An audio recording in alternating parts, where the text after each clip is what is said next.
नमस्कार दोस्तों, वेलकम। स्वागत करता हूं आप सभी का एक बार फिर से आरएस जंक्शन पर। मैं हूं घनश्याम और आरएस मुख्य परीक्षा में पॉलिटी की आंसर राइटिंग पर हम प्रैक्टिस कर रहे हैं। और इसी क्रम में आज जो है हम एक महत्वपूर्ण बिंदु पर चर्चा करेंगे, जो कि है संविधान की आधारभूत ढांचा, अर्थात जो बुनियादी संरचना सिद्धांत है या जिसको बेसिक स्ट्रक्चर डॉक्ट्राइन के नाम से जाना जाता है, उससे जुड़े कुछ प्रश्नों पर। तो कुछ प्रश्न मैंने यहाँ बनाए हैं जिनको मैं आपके पास लेकर आया हूँ। तो एक वैलिड पैटर्न में हम इसकी तैयारी करेंगे, कोशिश करेंगे इस प्रश्न को समझने की। संविधान का जो मूलभूत ढांचा है उसे समझेंगे और इसका विकास संविधान में कैसे हुआ है उसको भी जानेंगे। तो प्रश्न कैसे बन सकते हैं ये मैंने यहाँ पर आपको दर्शाने का प्रयास किया है।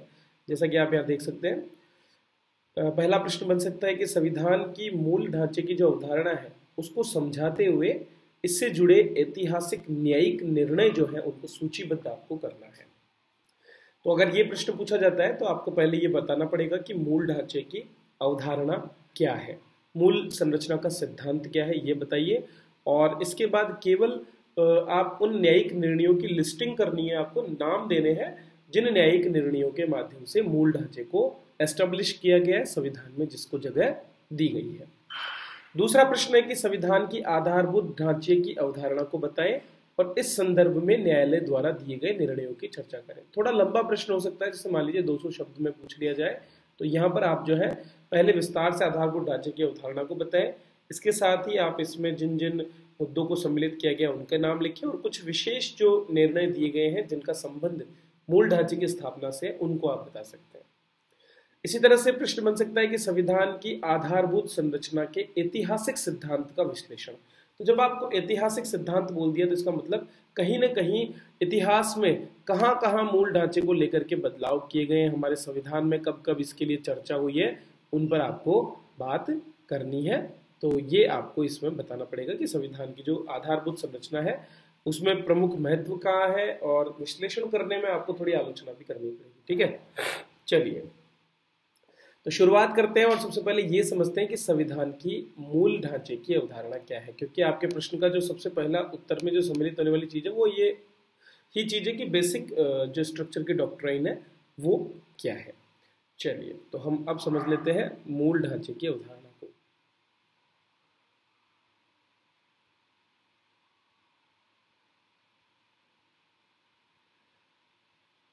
तो दोस्तों, मूल ढांचे की अवधारणा ये शब्द जो है ये कहाँ से आया, ये हम समझ लेते हैं। दरअसल आप में से हर कोई इस बात से तो वाकिफ है कि संविधान में जब कभी कोई कानून बनाने की बात होती है, ठीक है, तो संविधान के अनुसार कानून बनाने का काम हमारी संसद और राज्य दोनों करते हैं।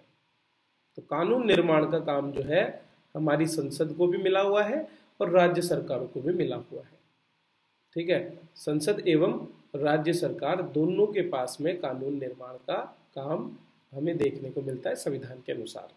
लेकिन जब कभी हम बात करते हैं कि संविधान का जो संशोधन है, तो संशोधन जो है इसका काम केवल संसद के द्वारा किया जा सकता है, अर्थात ऐसा कोई भी मामला जहां पर संशोधन करना हो वो शक्ति केवल संसद के पास है। हालांकि आपको ये पता होना चाहिए कि वर्तमान में संविधान के संशोधन की जो शक्ति है इसको निरपेक्ष माना जाता है, सॉरी निरपेक्ष नहीं माना जाता है, निरपेक्ष नहीं है, मतलब ये एब्सोल्यूट पावर नहीं है कि बस जब मन में आए तब संविधान को जैसे मन में आए वैसे संसद संशोधित कर दे अपने इस इच्छा से। नहीं, ऐसा नहीं है।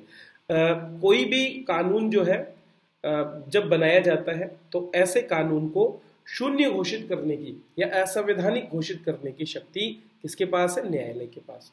तो न्यायालय जो है, न्यायालय के पास में वर्तमान में न्यायिक समीक्षा की एक शक्ति है और इस शक्ति के माध्यम से वो देखता है कि क्या किसी कानून को जिसे बनाया गया है उसे सही तरीके से बनाया गया है क्या।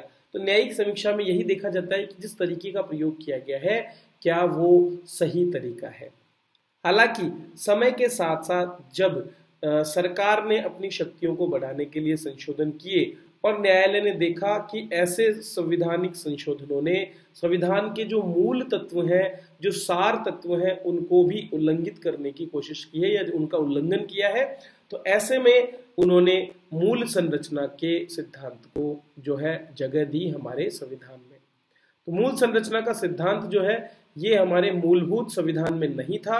इसे बाद में विभिन्न प्रकार के जो न्यायिक मामले हमारे न्यायालय के सामने जब आए तो उन मामलों को लेकर के धीरे धीरे विकसित किया गया है। दरअसल हमारी जो न्यायपालिका है उसका ये कहना है कि जो हमारी संविधान सभा है, संविधान सभा जो है इसका महत्व जो है ये ज्यादा है किसकी तुलना में, वर्तमान विधायिका से। अर्थात संविधान सभा ने जब संविधान का निर्माण किया तो उन्होंने संविधान में ऐसे बहुत से छोटे छोटे तत्वों को जगह दी है जो उस संविधान का सार है। अर्थात हमारा जो पूरा राष्ट्रीय आंदोलन और हमारा जो पूरा प्रयास इस संविधान को बनाने के दौरान लगा वो इन मूलभूत तत्वों पर टिका हुआ है। इन मूलभूत तत्वों में बहुत सी चीजें हैं जिनको हम मेंशन कर सकते हैं, जैसे कि सबसे पहले तो अपने आप में संविधान की सर्वोच्चता, कि संविधान सर्वोच्च है भाई साहब, न तो न्यायपालिका सर्वोच्च है, न कार्यपालिका सर्वोच्च है, ना ही कोई और सर्वोच्च है। तो संविधान सर्वोच्च है, ये अपने आप में जो है बुनियादी संरचना का एक हिस्सा है। दूसरा है भारत की एकता, ठीक है, और इसी तरह से संप्रभुता जैसी चीजें। तो इनको हमने क्यों जगह दी कि कोई भी ऐसा बदलाव अगर सरकार करती है जिसमें संप्रभुता विखंडित हो तो वो गलत है। इसी तरह से भारत में जो लोकतंत्रात्मक राज्य है या लोकतंत्र की जो उपस्थिति है या फिर जो गणतंत्र या फिर इस तरह की जो व्यवस्था है, ये दोनों भी अपने आप में महत्वपूर्ण है। संघीय भावना, केंद्र और राज्यों के बीच में जो शक्तियों का विभाजन है उसको लेकर के।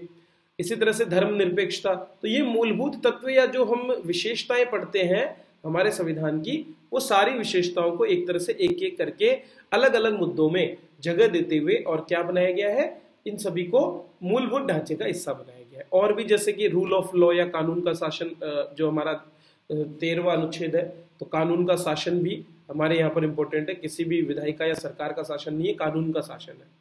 इसी तरह से न्यायिक समीक्षा को अपने आप में, ठीक है, न्यायिक समीक्षा जो है ये भी अपने आप में क्या है, मूलभूत ढांचे का हिस्सा है। चुनाव कराना स्वतंत्र तरीके से, वो भी है। संसदीय प्रणाली, इसको भी आप छेड़ नहीं सकते, ये ऐसी की ऐसी बनी रहेगी अक्षुण्ण, क्योंकि ये भी मूल ढांचे का हिस्सा है। संविधान संशोधन पर थोड़ा सा जो रोक है या संशोधन करने की जो शक्ति है उस पर सीमितता, और मौलिक अधिकार और हमारे जो नीति निर्देशक तत्व है इनके बीच में सामंजस्य, ऐसे बहुत से मुद्दे हैं जिनको धीरे धीरे मूलभूत संरचना के सिद्धांत के अंतर्गत जोड़ा गया है।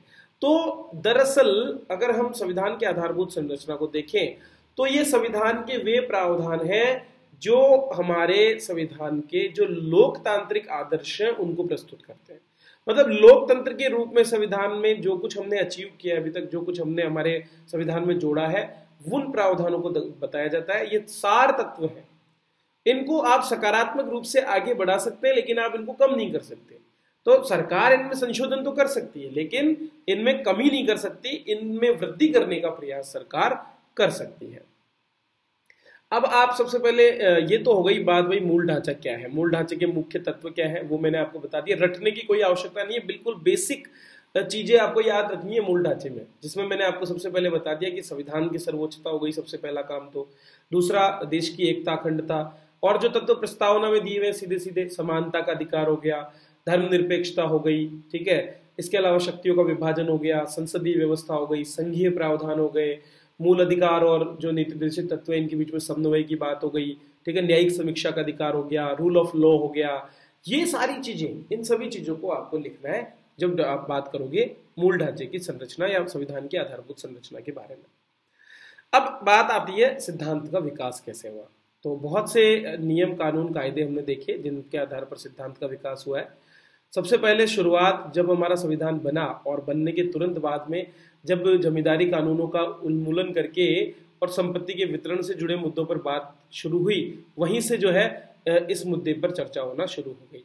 हालांकि ये मुद्दा उस समय लाया नहीं गया, लेकिन उस समय शुरुआती मामले, जैसे कि पहला मामला आता है शंकरी प्रसाद का मामला, ठीक है, तो पहला मामला कौन सा है, शंकरी प्रसाद, और दूसरा आता है सज्जन सिंह मामला, ये राजस्थान सरकार से जुड़ा था। तो शंकरी प्रसाद मामला तो आता है 1951 में और सज्जन सिंह मामला आता है 1965 में। दोनों में ही जो है संविधान संशोधन की शक्ति, पूर्ण शक्ति दी गई, संविधान संशोधन की पूर्ण शक्ति हमारे संसद को दी गई। तो ये सबसे पहले वहां पर कोई चर्चा ही नहीं की, हमारे न्यायालय ने कभी कहा ही नहीं। न्यायालय ने कहा कि ठीक है, संविधान संशोधन की पूरी शक्ति हमारे संविधान के अनुसार दी गई है। तो शंकरी प्रसाद मामला हो चाहे सज्जन सिंह मामला हो, दोनों में ही यही कहा गया कि संसद जो है अपने हिसाब से संविधान में बदलाव कर सकती है, क्योंकि उस समय जमींदारी कानूनों को एबोलिशन करना था और लोगों के बीच में जो संपत्ति का बंटवारा था उसको भी देखना था, और जो संपत्ति का कानून था उसको मौलिक अधिकार से निकाल करके एक कानूनन अधिकार बनाने का प्रयास इनके अंतर्गत किया गया था। इसके बाद में एक मोड़ आता है 1967 में, जब गोलकनाथ मामला आता है। गोलकनाथ मामले के माध्यम से 1967 में ये कहा सीधा सीधा न्यायालय ने, 9 सदस्यों की एक पीठ थी, ठीक है, उसने कहा कि भाई 11 सदस्यों की ये पीठ थी, 9 की नहीं थी, 11 सदस्यीय पीठ ने कहा कि जो हमारी संसद है वो संशोधन नहीं कर सकती, संशोधन नहीं कर सकती। किससे जुड़ा? मौलिक अधिकारों के मामले में। तो मौलिक अधिकारों को सीमित नहीं कर सकती, मौलिक अधिकारों को समाप्त करने से जुड़े संशोधन नहीं कर सकती। तो मौलिक अधिकारों को लेकर ही मुद्दा चल रहा था, और संसद ने जो न्यायालय है उसने रोक लगा दी गोलकनाथ मामले की कि संशोधन करने का कोई अधिकार हमारे यहाँ पर नहीं है। इसके बाद में 3-4 साल का जो समय है 1970 से लेकर के खास करके, और संविधान के बहुत से संशोधन, जैसे कि जो हमारा संविधान का संशोधन 24 हो गया, 25 हो गया, 26 हो गया और 29, इन 4 संशोधनों के माध्यम से फिर से जो संसद है उसने अपनी शक्ति को बढ़ाने का प्रयास किया। उसने बहुत से मामलों में व्यापक संशोधन किए ताकि सर्वोच्च न्यायालय का जो 1970 का निर्णय है उसको बदला जा सके। उसके बाद होने वाले बैंकों के राष्ट्रीयकरण और प्रीवी पर्स वाले जो मामले थे, उन दोनों मामलों को, ये दोनों ही 1970 में आए थे, तो दोनों को चुनौती दी गई थी, और इन दोनों मामलों को और इन संशोधनों को, इन सबको लेकर के, और बाद में केशवानंद भारती एक मामला आता है आपका, ठीक है, और इस मामले से आपके मूलभूत ढांचे की शुरुआत होती है। केशवानंद भारती मामले का जजमेंट 24 अप्रैल 1973 को आता है, और इस मामले के अंदर जो है कुल मिलाकर के 13 सदस्य, क्योंकि पीछे 11 सदस्यों की पीठ का गोलकनाथ मामले में हो चुका था, ठीक है, तो इसीलिए यहाँ पर क्या किया, 13 सदस्यीय एक पीठ गठित किया जिसने 7-6 के जो है बहुमत के साथ में यहाँ पर अपना फैसला दिया। और इन्होंने कहा, सबसे पहले तो ये कह दिया कि संसद जो है किसी भी भाग में संशोधन कर सकती है। सबसे पहला तो क्या कहा कि संसद किसी भी भाग में संविधान में संशोधन कर सकती है, लेकिन संविधान में संशोधन करते समय उसे ध्यान रखना पड़ेगा कि मूलभूत ढांचे में कोई भी संशोधन नहीं किया जाए। तो मूलभूत ढांचे की अवधारणा जो है वो आती है आपके इस केशवानंद मामले से। तो कह दिया कि 368 के अंतर्गत संशोधन कीजिए, आपको जितना मर्जी है, लेकिन संशोधन करने के दौरान ये ध्यान रखो कि मूलभूत ढांचे में कोई बदलाव नहीं हो। ये बात यहाँ पर कहा गया, और एक सूची जो है अपनी तरफ से सर्वोच्च न्यायालय ने दी। तो देखो, परिभाषित नहीं किया है कि मूलभूत ढांचा क्या है, कोई परिभाषा नहीं है, बस कुछ विशेषताएं बताई गई है, और आज तक उसमें नए नए मुद्दे जुड़ते जा रहे हैं जो मैंने आपको पहले बता दिए हैं। तो जैसा कि मैंने आपको बता दिया, आधारभूत संरचना अपने आप में इंपॉर्टेंट क्यों है, क्योंकि आधारभूत संरचना ने कहीं ना कहीं संविधान की रक्षा करने का प्रयास किया संविधान संशोधनों से। अगर ये ना हो तो ऐसी परिस्थिति में राज्य के पास एक निर्बाध शक्ति होती है, और राज्य क्या करेगा, जो मन में आए जिस तरह से संविधान की, अगर मान लीजिए संघीय व्यवस्था को ही समाप्त कर दिया जाए तो फिर राज्यों की रक्षा करने के लिए कौन है, फिर संविधान की सर्वोच्चता कहाँ रह जाएगी। तो व्यापक रूप से संविधान संशोधनों से संविधान की रक्षा करने का काम मूलभूत ढांचा या आधारभूत संरचना करती है। ये बहुत इंपॉर्टेंट है। जैसे कि बाद में 1992 में इंदिरा साहनी मामला आया, तो वहां पर भी कहा कि जो है संविधान में 50% से ज्यादा आरक्षण नहीं दिया जा सकता, या फिर और जितने भी शिक्षा से जुड़े मामले रहे। और 1994 का SR बोम्मई मामला, जो कि जो राज्यपाल है उसके द्वारा या राष्ट्रपति द्वारा जो आर्टिकल 356 का प्रयोग है उसको लेकर के क्लियर करता है कि एक वैलिड ग्राउंड होने पर ही 356 का यूज जो है किया जा सकता है, और जब भी इसका यूज किया जाए तो ये भी न्यायिक समीक्षा के योग्य है। और यहाँ पर भी जो है रूल ऑफ लॉ की बात की गई है कि कानून के अनुसार जो है शासन यहाँ पर किया जाना चाहिए। तो SR बोम्मई केस में केवल रूल ऑफ लॉ को इंट्रोड्यूस किया गया था, यहाँ पर कोई संविधान संशोधन नहीं हुआ था, लेकिन चूंकि सरकारों को बर्खास्त किया जाता था तो इस चीज को लेकर के और यहाँ पर बात की गई थी। तो ऐसे बहुत सारे मुद्दे हैं जिन सभी मुद्दों को जगह दी गई है, और इन सभी मुद्दों में मूलभूत ढांचे की अवधारणा धीरे धीरे आगे बढ़ी है। अब लगातार जो है इस मुद्दे पर अब भी आगे चर्चा होती रहेगी, क्योंकि संविधान में लगातार सरकार अपनी शक्तियां बढ़ाने का प्रयास करेगी और दूसरी ओर न्यायपालिका अपने आप को जो है मजबूत रखने का प्रयास भी करेगी। तो जैसे कि हाल ही में जो NJSC national judiciary commission appointment committee जो है कमीशन की बात हुई, न्यायिक नियुक्ति आयोग की, उसको हटाया गया उस संविधान को संशोधन को, तो वो भी एक तरह से अपनी अवधारणा के आधार पर ही उन्होंने किया। तो इन सभी चीज़ों को आप लिस्टिंग कर सकते हैं अपने आंसर में, ठीक है।